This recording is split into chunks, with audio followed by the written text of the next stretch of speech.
Okay, everybody, welcome back to For Pilates' Sake. Veronica Matilda here, and now I'm going to be teaching Matilda the double leg kick. I highly recommend you look at our last video. That's going to help you in this one for sure. Okay, you ready, Missy? Sure. You're going to come onto your tummy. Your cheek or your ear is to one side. Whichever side, yep. Sure. And then your one hand is on top of the other. Now you can, I'm kind of a meanie. I don't let people clasp, but of course you can. But it's not this. It's not an interlacing. It's one hand on the other. And then every so often I get people to alternate their hands just because we have a pattern that we generally do. So you're trying to bring your hands up as high as your shoulders will allow, with your elbows seeking out the floor, so we get this roundness of the blade sort of hugging the ribs and the elbows trying to touch the mat. Okay, so then she's got her legs together. I'll just do the whole choreography and then we'll break it down. So she's going to take a nice, big, expansive inhale. And on her exhale, using her hammies, she's going to open up her hips and kick 3, 2, 1. Hamstrings and triceps lift up collectively. And then on her exhale, she's going to bend her knees to bend her elbows to put her other cheek on the mat. 3, 2, 1. Extend on the inhale. Breathe in forever. Try to stay long and low.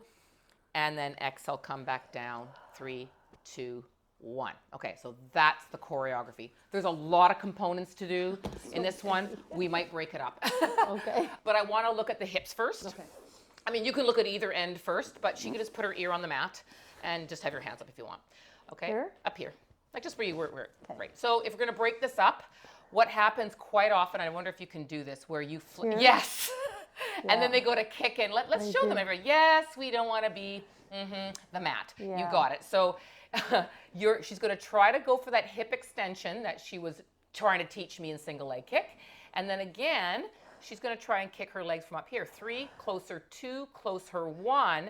And then as she extends her legs, her thighs try to come off the mat. They might or might not, but that's the hip extension, so we can find the glutes and hamstrings.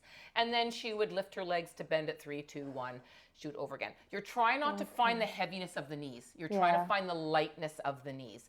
Now, what people will say is, oh, that kind of bugs my lower back. Well, the problem with that is if you don't have the hip extension, the next joint it's going to go to is the SI joint.